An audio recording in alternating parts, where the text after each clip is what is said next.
agora falando sobre o nosso segundo realizador da aula, o Jean Epstein. Para ele, a essência do cinema não pode ser apenas o movimento, é algo mais específico e, no entanto, pouco descritível. Na verdade, ele vai dizer que é indescritível, é fugaz, é algo que se revela no filme, mas não está presente em toda a sua duração, apenas em algumas partes. Esse algo é a fotogenia, um conceito bastante vago, criado pelo Louis Deluc, outro importante pensador e realizador do período que eu mencionei mais cedo. O Jean Epstein dizia que eles se matavam tentando definir a fotogenia, que era sempre muito difícil, é um conceito muito vago, e o Jacques Aumont ele vai dizer que o conceito foi cômodo justamente porque ele era vago. Então vamos tentar entender o que é a fotogenia. Eu já mencionei aqui 3 dicas, eu sei que a letra está pequena, eu estou tampando, não se preocupa com isso, eu vou passar com calma por todos esses pontos, mas eu já adiantei que é indescritível, é fugaz e que se revela só em algumas partes do filme e se revela no movimento. Então, o movimento, que era fundamental para Germaine Dulac, também vai ser importante para o Jean Epstein, mas não vai ser o mais importante. Mas é um dos elementos para ocasionar a fotogenia, né? A gente pode dizer que, de certa forma, a produção do Jean Epstein, pelo menos no seu primeiro momento, ela foi voltada para promoção, para o estudo e para a compreensão dessa ideia, que é a fotogenia. Então, vamos ver qual é a definição dele de fotogenia. Isso aqui é eu que parafraseei. Aquilo que eleva o aspecto moral das coisas na reprodução cinematográfica. Ok? Eu acho que uma das dificuldades, pelo menos a dificuldade que eu tive quando eu encontrei essa definição, foi a palavra moral. Como assim moral? Quando a gente pensa em moral, a gente pensa em ética, né? Em modos de agir no mundo, né? Mas eu acho que o Ismael Xavier também faz um comentário sobre isso no Sétima Arte. Moral pode ser também estético ou epistemológico. Me ajuda a pensar em termos de presença, né? Aquilo que eleva a presença da coisa. Eu não sei se é o termo mais adequado possível, mas me ajudou a entender o que ele quis dizer com moral. Na reprodução cinematográfica, ele está associando moral também a estética e epistemologia, né? Aquela tríade platônica, que as 3 coisas estão interligadas, né? O bom, o belo e o verdadeiro. Então, você podia dizer que o seu aspecto epistemológico, né? Você vê aquilo na tela, você vê aquilo é verdade, aquilo existe, né? O seu aspecto estético. Aquilo é belo no mundo real, na tela é mais belo ainda, ok, sabe? Então é algo que eleva esse caráter. É uma propriedade cinematográfica das coisas que está depositada em seus aspectos móveis. Por isso, se revela no movimento. Então ela vai se revelar quando tiver uma ocasião de movimento, para que ela seja constatada ali, né? E antes de avançar, então eu vou agora ler com as palavras do próprio Jean Epstein esses pontos que a gente acabou de ver. Isso é uma citação do Jean Epstein no livro A Sétima Arte, um culto moderno, do Ismael Xavier. Denomino fotogênico todo o aspecto das coisas, dos seres e das almas que eleva sua qualidade moral pela reprodução cinematográfica. E todo aspecto que não é valorizado pela reprodução cinematográfica não é fotogênico, não faz parte da arte cinematográfica. Ok. Somente os aspectos móveis e pessoais das coisas, dos seres e das almas podem ser fotogênicos, isto é, adquirir um valor moral superior pela reprodução cinematográfica. É isso.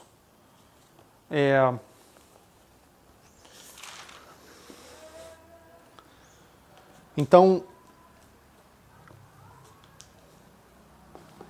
o valor moral, estético ou epistemológico de algo na vida é acrescido pela reprodução cinematográfica, na vida no espaço-tempo, né? Que vai ser muito importante para o Jean Epstein. Ele está sempre pensando em espaço-tempo.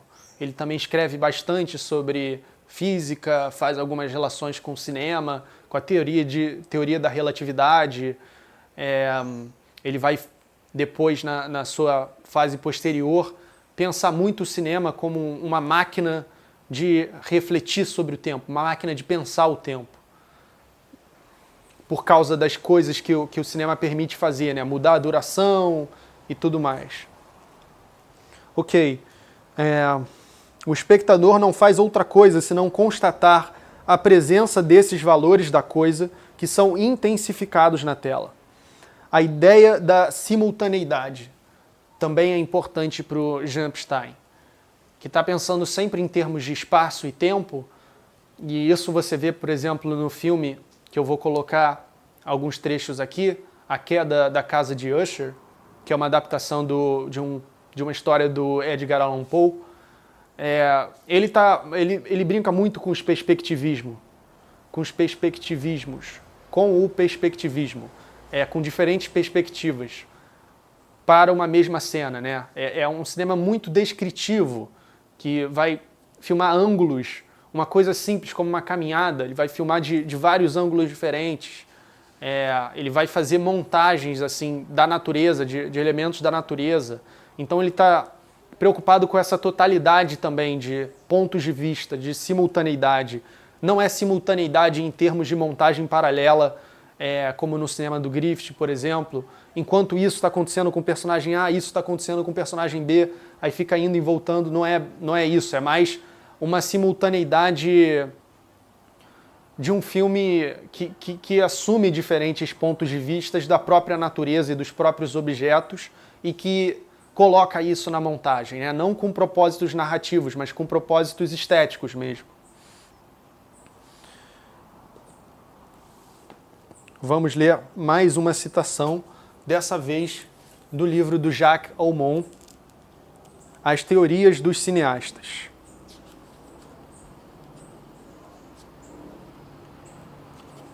Olha só o que ele vai dizer. Com a noção de fotogenia,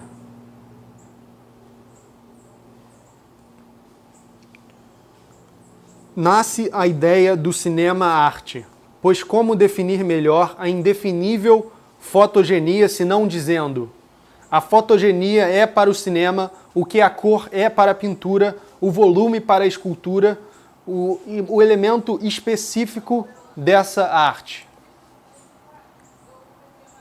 Ok.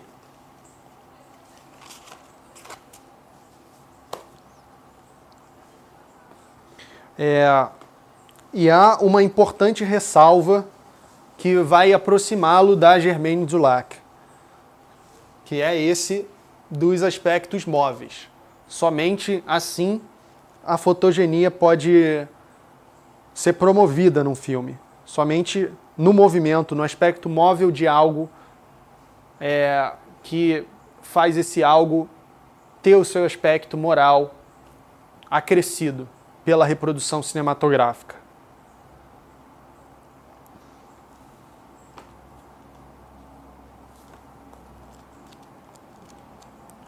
Também no livro do Jacques Aumont,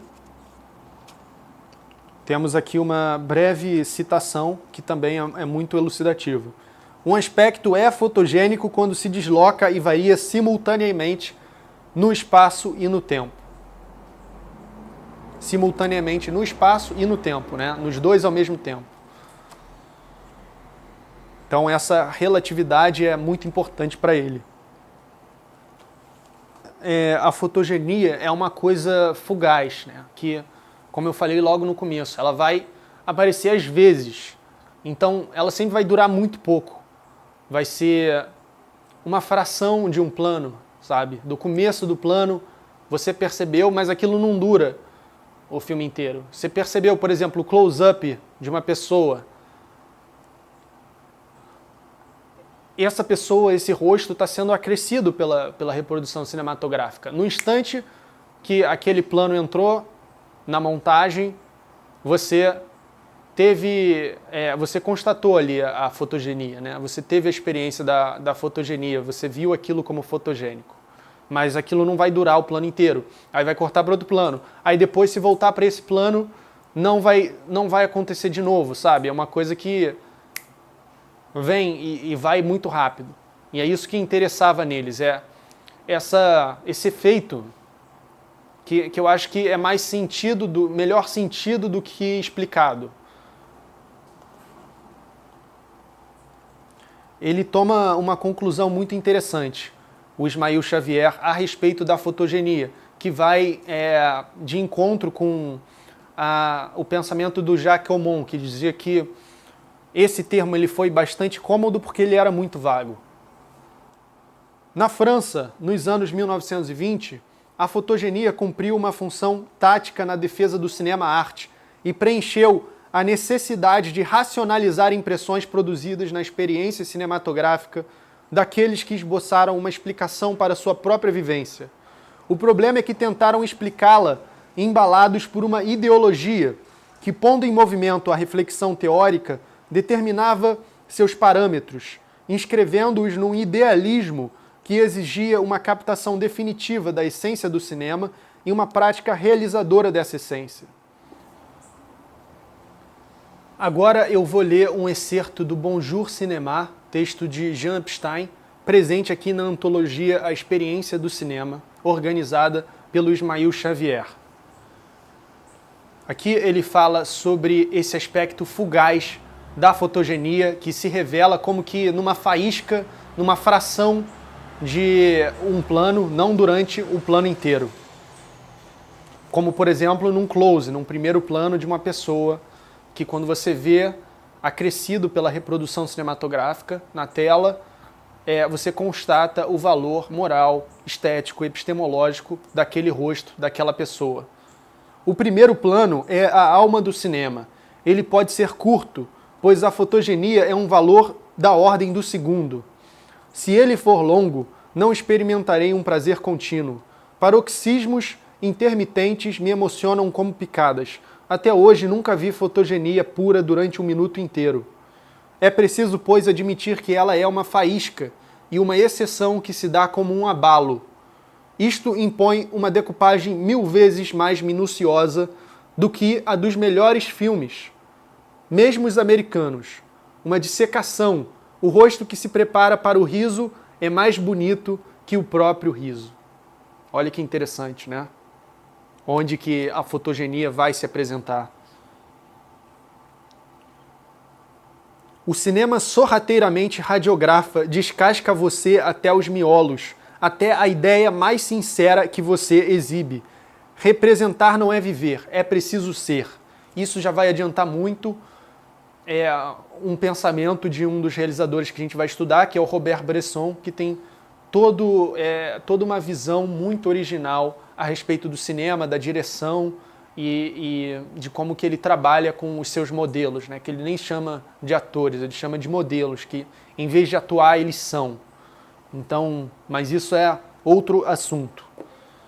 Ok, acho que a gente mais ou menos estabeleceu o que é a fotogenia, onde que ela vai se apresentar, em que circunstâncias.